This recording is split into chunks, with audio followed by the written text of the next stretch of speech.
Um, thank you, music team, for that, and thank you, Daniel, for leading us in prayer from a undisclosed location. We do appreciate that. Um, Today we are continuing in our study in the Gospel of Matthew. We're in chapter 9 today, and today uh, we'll be finishing up the chapter, so verses 14 through 38, and the study through the Gospel of Matthew, and I'm just going to say it's doing me a lot of good. And I know as I'm reading through and studying and preparing for it, boy, it has been a blessing to me to just to go through and to see things maybe in a new way. And I think that's really how it is. I mean, we can go through Scripture, we can read it and read it and read it again, and it's almost like each time we approach it, the Holy Spirit's teaching us new things. And so my study this week was no exception to that, and I hope that the Lord today will continue teaching each of us through His Spirit what it is that He wants to share with us today through His Word. We know that the Spirit is our teacher in these things, and He takes the text from the page that is God's words, and He helps us to lay hold of that God has for us, and He helps us to make application of it in our lives. And so, anyway, I say all that to say I hope that it blesses you as much as it blesses me to read through it. So last week we ended with communion. We also talked about Jesus' authority, that he's doing a lot of miracles. He's healing people. He is calming the sea. He's healing diseases from leprosy to paralysis to, just everything. He's demonstrating his physical authority over the physical, over the natural. We know from other Gospels that at this point Jesus has turned water into wine. He's demonstrating authority as God, his authority over every different area, even extending into the unseen. He has cast demons out of people. There's all sorts of things that he's doing, demonstrating his authority in very visible ways through these miracles and through the healings. And the reason for that, I think, is that it helps us when we see what Jesus does. It lends authenticity to what he says. Okay, so when we see that Jesus has the authority to do the miracles that he does, it just helps us to see that he has authority when he speaks. So in areas that we can't see, like forgiveness of sins, we talked about last week, we can't see that, but we can know that Jesus has that power and that authority by what he does. So to kick us off today, I just want to skip ahead here to verse 35, and I'll put it on the screen for you. It says, Jesus went throughout all the cities and villages, teaching in their synagogues and proclaiming or preaching the gospel of the kingdom and healing every disease and affliction. So let's look at that one more time. It says, Jesus went throughout all the cities and villages, teaching, preaching or proclaiming, and healing. Okay? And so really this early part of Jesus' ministry centered around those three things. And so we're going to talk about those today. Now, we've talked a lot about the healing and the reasons for the healing, right? To lend authenticity to the teaching. So it's he's using all these things together at the same time to move people in the direction of faith. And as we'll see, as Jesus teaches and as he preaches and as he heals, right, Jesus eliminates the possibility to sit on the fence about who he is. His teaching, his preaching, his healing really moves people in a direction where they have to make a decision. Okay, either he is Lord over these areas, he has the authority of God, being God, or he's some kind of fraud or a phony or a fake or a liar. And so really we see as Jesus ministers more and more, people are beginning to divide and to separate into two camps. Okay, Jesus came and he said to bring that division. He's making us choose, okay, who he is. Is he Lord or is he a liar or a lunatic? And so that's really the choice that's being presented. So for 5 chapters now, I think, he's been teaching, preaching, and healing. And so the people are being divided more and more, we're going to see. So anyway, let's dive in today and let's see what happens beginning in verse 14. So in this particular passage that we're going to read, these few verses, is really a great opportunity for Jesus to have a teaching moment. It's like a teachable moment that happens right here in verse 14 and following. It says, "Then the disciples of John," that's John the Baptist, "came to him saying, 'Why do we and the Pharisees fast, but your disciples do not fast?' And Jesus said to them, 'Can the wedding guests mourn as long as the bridegroom is with them? The days will come when the bridegroom is taken away from them, and then they will fast.'" And so Jesus has this interesting conversation, and he kind of answers it with an example. And these disciples of John the Baptist are left to kind of read into the example, like what the teaching is. And so they come to him about this question on fasting. Now, we talked about fasting a couple of weeks ago, that fasting, and I think most of us are familiar with what that is. It's not eating food for a period of time in order to, in some ways, better connect, better hear from God.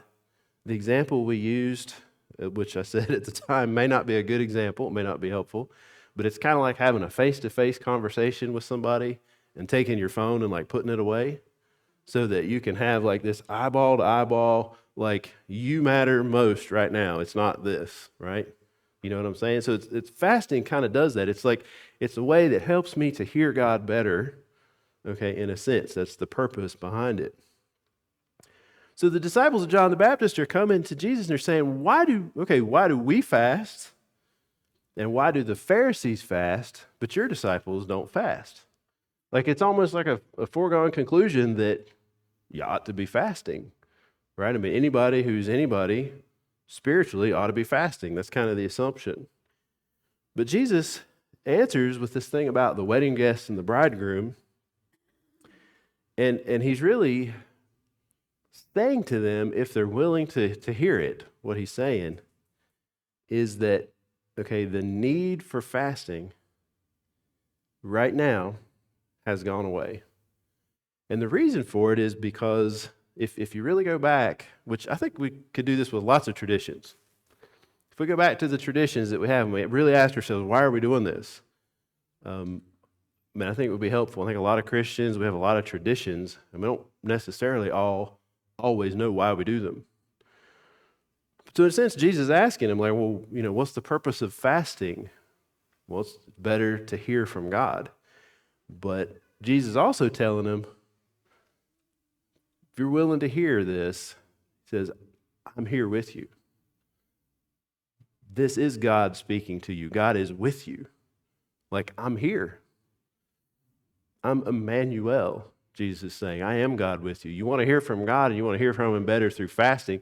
That's great. There was a time and a place for that. But as Hebrews tells us, in these last days, God's not speaking through the prophets anymore. He's not speaking through that way. He said, in these last days, he has spoken to us through his Son.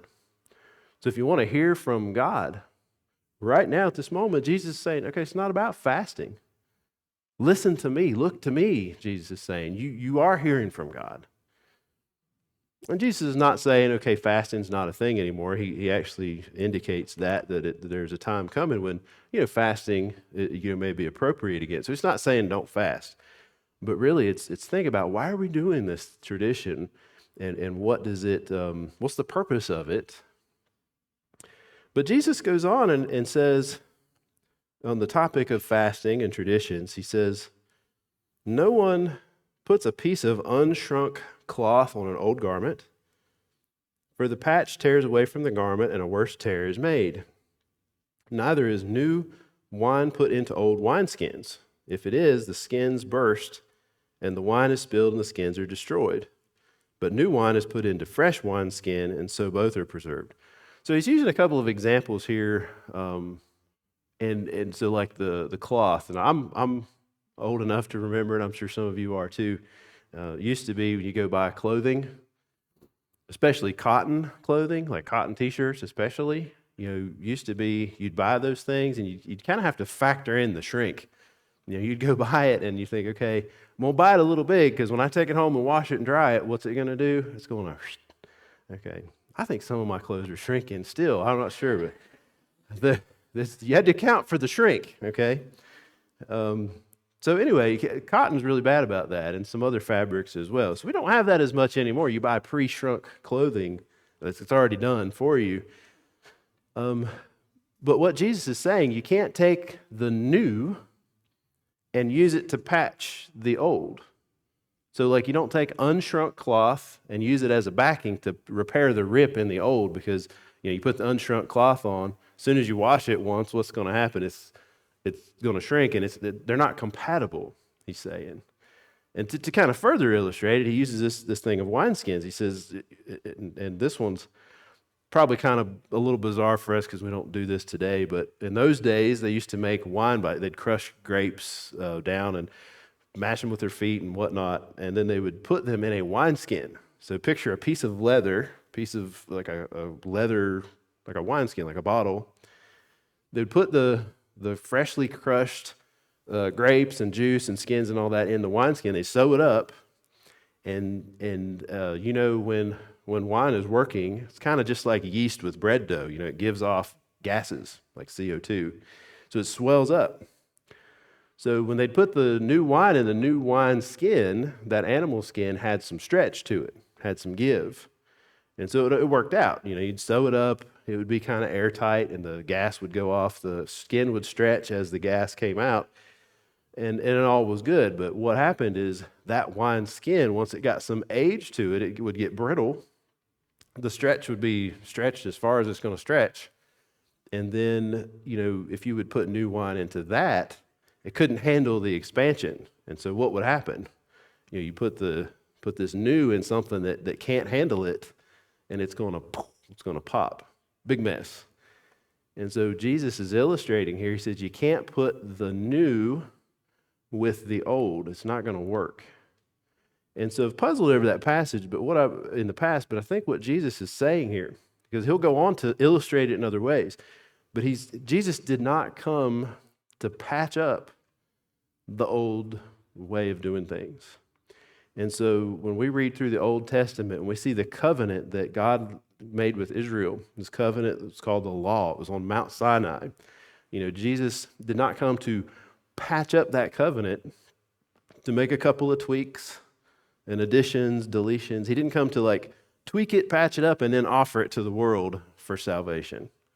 That's not what he came to do. He did not come to offer us a new and improved version of the old and pass that off as something new. But what he did come to do is to offer us a new covenant that was written in his blood. And so I think this is really important. We talked about this morning during CT. It's a really interesting thing to look at. Romans really brings it out. But there's the old covenant, which God made with his people Israel, by which if they followed the rules, they would be blessed in the land. Okay? Nothing about the old covenant promised them eternal life. Nothing about the old covenant promised them heaven. Nothing about following the rules led to this eternal blessing in heaven forever. It had nothing to do with that. Jesus did not come to offer that to you and me. Jesus came to offer something new. Okay? Now it's hinted at, it's alluded to in the Old Testament, but it is not the old covenant repackaged.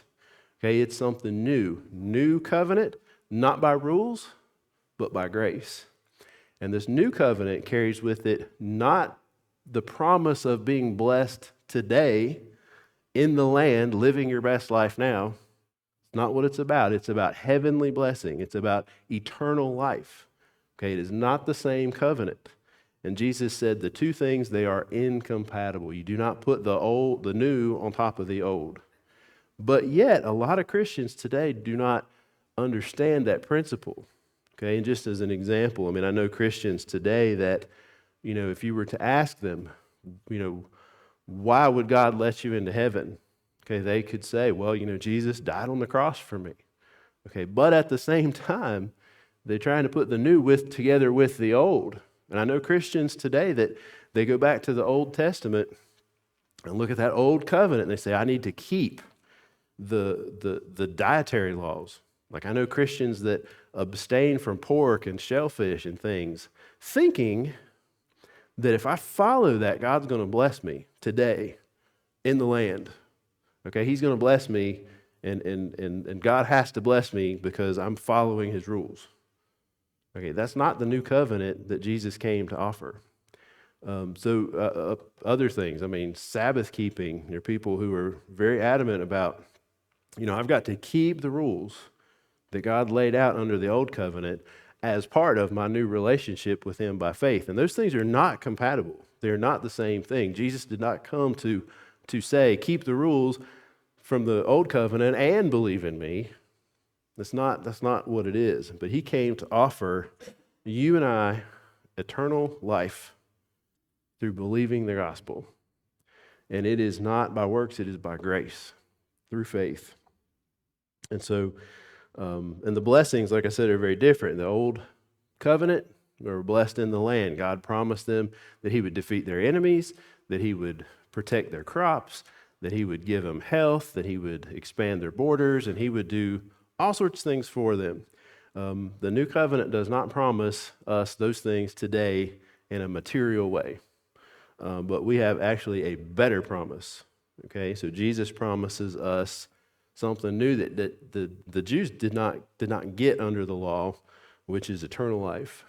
Okay, eternal life, being made a child of God, having heaven as my home. And so anyway, lots of different things there. But again, Jesus is saying the two things, the old and the new, are not compatible. But let's move on, and I do want to look at this next passage. It says in verse 18, it says, while he was saying these things, so Jesus is having a busy day here. Okay, he's doing a lot of stuff here. While he was saying these things to them, behold, a ruler came in and knelt before him, saying, my daughter has just died, but come and lay your hand on her, and she will live. And Jesus rose and followed him with his disciples. Now, this is recorded in other Gospels as well, and we know that this man's name is Jairus, and he has this daughter. The daughter is 12 years old, and she has been sick, and she has died. And so Jairus is coming and approaching Jesus because he knows that Jesus can heal his daughter. And so he's coming with faith, and Jesus can see that faith. We talked about that last week. Jesus can see the faith that people have. When they were letting the guy in through the roof with the ropes, the paralyzed guy, okay, he could see their faith. Okay, he can see Jairus' faith. But he comes up and he makes like his point of contact with Jesus is this statement. He says, my daughter has just died, but come lay your hand on her, and she will live. And so he approaches Jesus in a very public way. He addresses him, out loud, for people to hear. And Jesus comes and he begins to follow him with his disciples. It's verse 19. Okay, so while that's taking place, verse 20 says, behold, a woman who had suffered from a discharge of blood for 12 years came up behind him and touched the fringe of his garment. For she said to herself, if I only touch his garment, I will be made well. And so Jesus turned, and seeing her, he said, take heart, daughter, your faith has made you well. And instantly the woman was made well. And when Jesus came to the ruler's house and saw the flute players and the crowd making a commotion, he said, go away, for the girl is not dead, but sleeping. And they laughed at him. But when the crowd had been put outside, he went in and took her by the hand, and the girl arose. And the report of this went throughout all that district. And so as we look at these two examples of Jesus healing these two ladies, the girl and the woman with the issue of blood, again, we see Jesus' authority, that Jesus is able, and actually maybe even getting a little bigger view of Jesus' authority. Up to this point, we have not seen Jesus actually heal someone who had died. Okay, we should probably assume that he could do that, but up to this point, they have not seen that happen. Jesus has taken somebody who's sick, but they're still kicking, and he heals them. But now this girl is dead, and he is showing that has that authority over death. Same authority he's going to show with Lazarus. Okay, and what's even crazier about Lazarus was dead for 3 days, and then Jesus rose him from the tomb. And so there's this expanding view that Jesus has given us about his authority. Okay, he's not just able to heal leprosy. He's not just able to heal paralysis. He's able to heal people who have passed away, to raise life out of death. And so that's a big deal. And so we're challenged to believe that he has that ability. But it goes on, it says this woman came up behind him and touched the fringe of his garment. Now, it's interesting, Jairus comes up and he sort of addresses Jesus like out loud.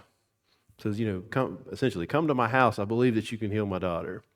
And so Jesus honors that faith that Jairus has in him, at that point of contact. But the woman comes up behind him and she doesn't say anything. She kind of has this silly notion that she can come up behind Jesus and just kind of secretly just sort of, I'm going to touch the fringe of his garment, okay, and this tassel. And she said, if I just touch it, I'll be healed. And as crazy as that sounds, that's really almost a little superstitious, don't you think? It's a little bit superstitious. It kind of reminds me of, we get to the book of Acts, there are people who had this kind of superstitious thinking that if they just laid like in the street where the shadow of the apostles would pass over them as they walked by, that they would be healed. Okay, that's kind of weird. But what we notice is that God honors the faith of these folks that maybe have a little bit wacky point of contact, if that makes sense.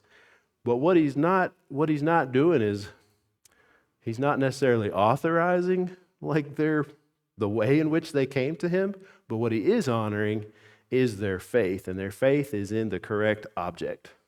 Even though their actions might be a little weird, the faith is in the correct object. Their faith is in him, that he can do this. And so he honors it. Now, what he does do, I love this, he takes the lady who we don't read it in this account, but we know from other Gospels, the lady that comes up behind him and touches his fringe of his garment, he does sort of pull out of her this confession, okay, publicly. Like he kind of puts her on the spot and like makes her, explain what's up. It says, who touched me? And the disciples are like, what do you mean who touched you? There's this crowd. No, somebody touched me. I perceive that power has gone out of me. And so he kind of puts this woman on the spot and makes her kind of publicly, confess, just as he's going to do here with these blind men in a minute. But anyway, the point of contact is not as important as the faith's object, if that makes sense. And so I think, a lot of us, we come to faith in Jesus.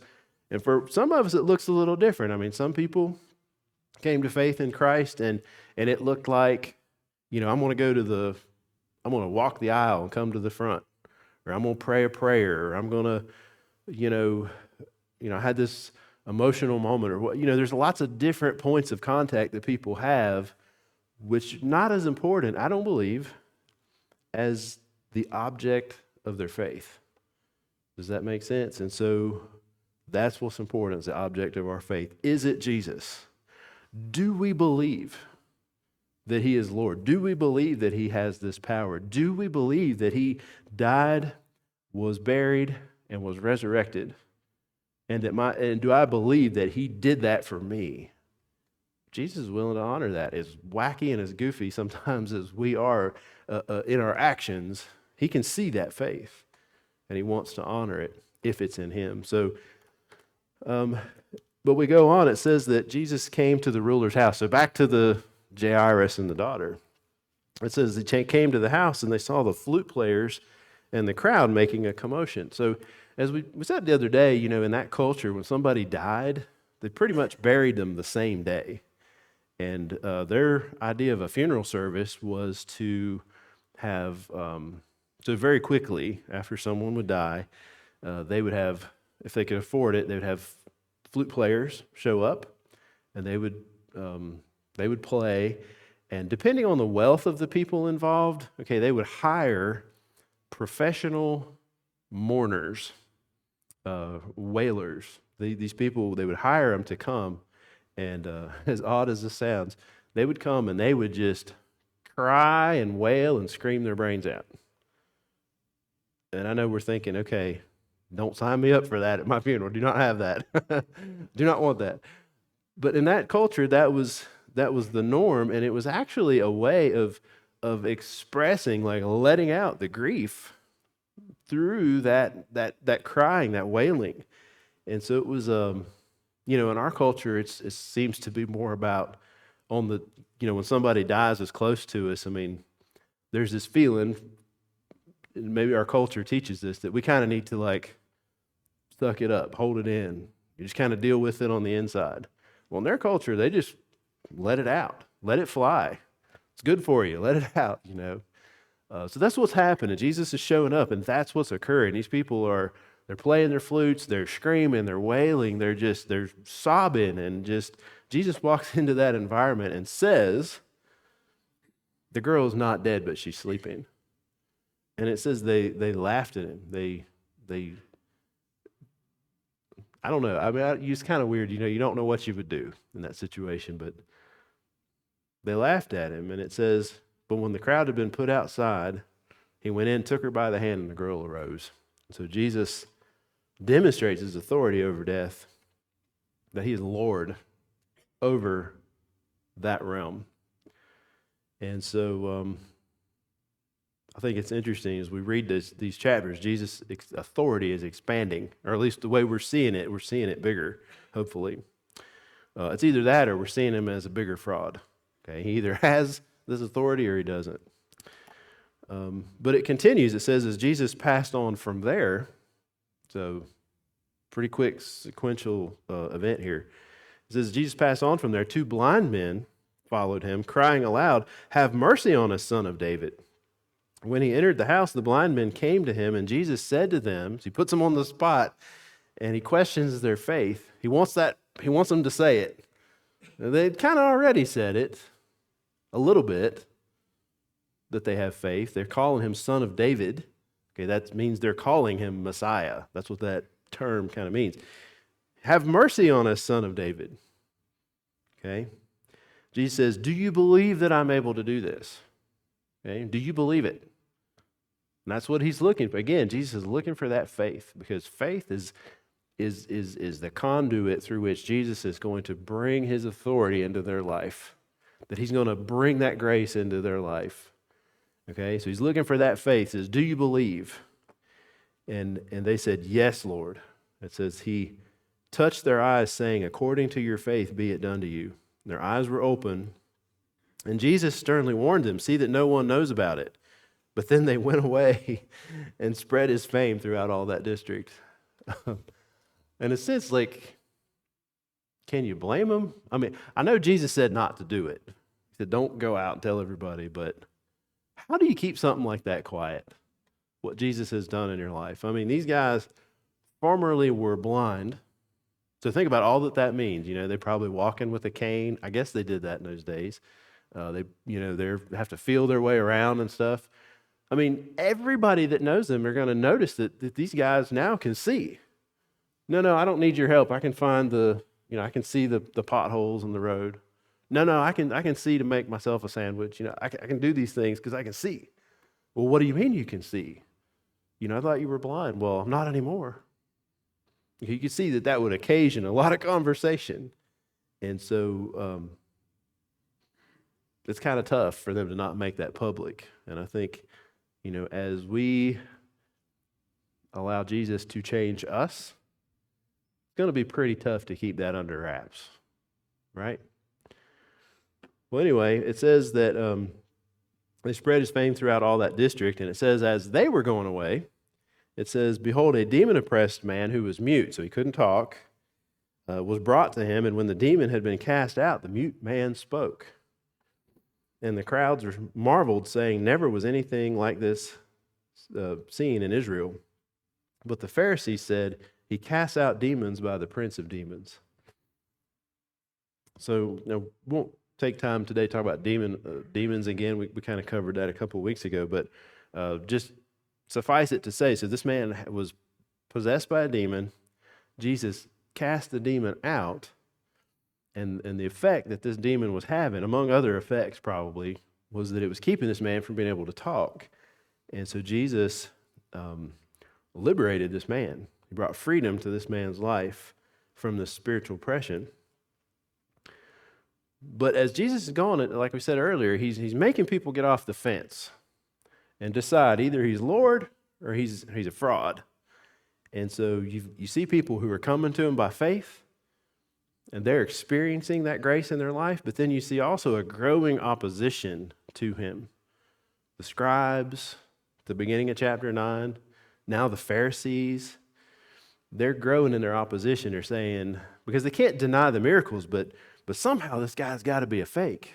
Somehow this guy's got to be, he's got to be blaspheming. He has to be lying. He has to be, there's something behind this that's just not right. And so rather than believe that he is Emmanuel, God with us, they're choosing to believe, they're choosing to promote this view that Jesus casts out demons by the prince of demons, that Jesus is, in a sense, working with the power of Satan rather than being God.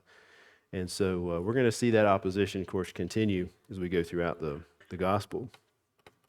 So Jesus heals the mute man, heals the blind men, heals the woman with the issue of blood. He heals Jairus' daughter. And so, again, we begin to see a bigger picture of what Jesus is Lord over. And it's everything. And sometimes I don't think we get that. Sometimes I don't think we really grasp exactly how much Jesus is Lord over. There's in Bolivia, there's a lot of indigenous people in Bolivia, a lot of tribal people. And when Christianity reached Bolivia, first reached Bolivia is through the Catholic faith.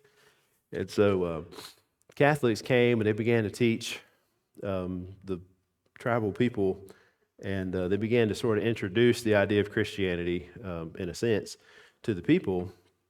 And what the people began to do is sort of latch on to some things from Christianity and sort of keep some things about their tribal beliefs. And it had to do, in some ways, with what we're talking about today, that, understand that Jesus is Lord over everything. In Bolivia, there was a lot of people who believe like that Jesus is Lord, but he's only Lord like in this department. Okay? So, for example, in the silver mines in Bolivia, when they go underground, a lot of the people believe that Jesus, he's no longer in charge there. So because it's under the ground, that's like a different domain, a different realm. And so he's not Lord there. And so they will worship essentially the devil underground. They have like these shrines built, and they make sacrifices and offerings to an idol. And then when they come back out, they go to church, go to mass, claim to worship Jesus and all of that kind of thing. And yet, as crazy as that sounds, that they sort of recognize that Jesus is Lord over here, but he's not over here, and we think that's kind of crazy. We do the same thing. We do the same thing. And for us, it's not necessarily an above ground and a below ground kind of thing. Okay, it's a, Sunday morning here, he's, I'm acknowledging him as Lord of my life, but I don't want him to be Lord over here on, Thursday. Or, I don't want him to, I don't choose to see him as having him have authority over my life in these other areas. I'll give him this area, but maybe not these three. Does that make sense? But what the scriptures is trying to show us, I think, is he's speaking and he's teaching and he's healing, is that he has authority over every area. That we can and should submit to him in every area, not just one. And so, again, Jesus is sort of bringing that decision into all of our lives to say, okay, exactly how much of my life is Jesus Lord over?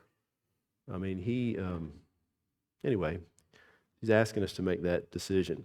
But I do want to finish up our chapter. We've got a few more verses I'd like to read through the end, 35 to 38. It says, Jesus went throughout all the cities and villages, as we read earlier, teaching, proclaiming the gospel of the kingdom, and healing every disease and every affliction. When he saw the crowds, he had compassion on them because they were harassed and helpless like sheep without a shepherd. Then he said to his disciples, "The harvest is plentiful, but the laborers are few. Therefore pray earnestly to the Lord of the harvest to send out laborers into the harvest." So we've talked that Jesus was teaching, preaching, and proclaiming and healing, and that's kind of what his ministry was about. But why was he doing that? Well, we really get a feel for it right here in verse 36. It says that he had compassion on the crowds because they were harassed and helpless. The word for compassion there is an interesting word. It means moved, like inwardly moved. I know this is going to sound kind of funny, but it actually means moved from the bowels. We would say moved from the heart. Okay, in our culture, we think the heart is kind of the seat of the emotions. Well, in other cultures, they don't necessarily phrase it that way. There are some tribal people that when you explain that to them, you have to say the liver because for them, that's how they think of it. This is the seat of. Is this where your liver is? I don't even know. Maybe. Anyway, they associate like a part of the anatomy with being the seat of emotion. Okay, well, in Jewish culture, it was the bowels, the guts. Okay, so to be moved from the center of your emotion, to be moved so deeply, it just shakes up everything about who you are. I mean, Jesus is absolutely broken over the fact that these crowds were, well, it says, as sheep without a shepherd, they were harassed and they were helpless. So Jesus is coming along doing these things because they're harassed and helpless, because they were without spiritual instruction, because they were being told this thing by the Pharisees, they were being told this thing by the scribes, and the other thing by this rabbi, and the other thing by that rabbi. They were spiritually messed up. They were confused, and they were absolutely miserable, like spiritual condition. And so Jesus' answer to that was to come along and to teach and to proclaim or preach, and he's educating them. We probably should talk about that. Teaching and preaching or proclaiming, they're not the same thing. And I think if you'd ask most Christians, what's the difference between teaching and preaching, they probably couldn't say. It's probably the same thing. They're not the same thing, but they're both important. So teaching is teaching. Teaching is teaching. It's instructing. It's explaining. It's showing somebody how to do something. Teaching. We know what teaching is. The word that's used here for proclaiming or preaching is actually the word, sometimes it gets translated heralding. Okay, have you ever seen the old movies where the king sends out a command and all the messengers take their little scroll and their trumpet and they go into the villages and they, hear ye, by order of the king, so-and-so, blah, blah, blah, and such. That's heralding. It's moving someone to action. It's saying, okay, this is what the king said and this is what you need to do. Okay, so they're different. Teaching and preaching are different, but we need both. Okay?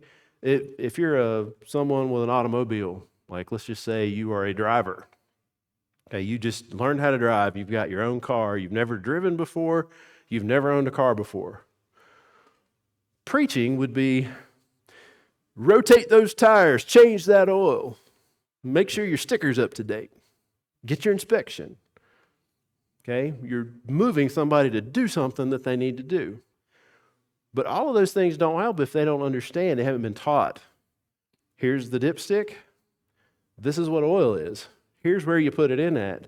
This is why it's important. When your car starts making this noise, you got problems and you check your oil. If this and if that, and this is what you do. There's teaching, and then there's preaching. And Jesus looked at these crowds with compassion, and he said, they're helpless. And he said, this is what we're going to do. I'm going to teach and I'm going to proclaim. I'm going to educate them. I'm going to move them to make a decision about what they're learning. And so all of that makes sense. And so, it works together, teaching and preaching. But the craziest thing, when we get to the end of this chapter, is what's happening here that's new. It says Jesus, he's teaching, proclaiming, preaching, healing, has compassion on the crowd, and then he says to who? This riffraff group of disciples, tax collectors, sinners, zealots, fishermen, bunch of nobodies. He says, hey, the harvest is plentiful, but the laborers are few. Pray earnestly that the Lord of the harvest will send out laborers into his harvest. And guess what happens in chapter 10? He sends these riffraff guys out who have been being taught by him out to do the same thing. And he says, just as I'm teaching you, I'm sending you to do the same thing. And in fact, later, Jesus will say, even greater things you will do. Jesus is incorporating us in his plan to have compassion on the world. And that's a fantastic, amazing, just wild plan that he chose to incorporate us into his plan. Well, we'll save some of that for chapter 10 because that's what's going to happen. He's going to send the disciples out. But let's just kind of close with this. Jesus is teaching, preaching, healing, and what are we supposed to get from that? Why does that matter? Because it's pushing us toward a point of decision. Is he Lord? And exactly what is he Lord over? We're being challenged in that area. What is he doing? What is Jesus doing? Well, he's doing something new. It's a new covenant. It's a new way of relating to God in that we're being justified by faith. Okay, it's not a new way. Okay, it's always been that way. But Jesus came to preach this new covenant, to inaugurate this new covenant in his own blood on the cross. Jesus is doing something new and different. It's not more of the old. It's not more of the same. And then he's involving us in that ministry. Some amazing stuff. So stick with us. We're going to continue, Lord willing, going through the Gospel of Matthew. It's exciting stuff. Let's pause for a word of prayer together as we dismiss. Father, we thank you for your word, which brings light, which illustrates, which teaches, which convicts, which moves us to a point of decision, which moves us to faith, which challenges us. And Father, may we continue studying your word, feeding from it, helping each other in this body to be accountable to it.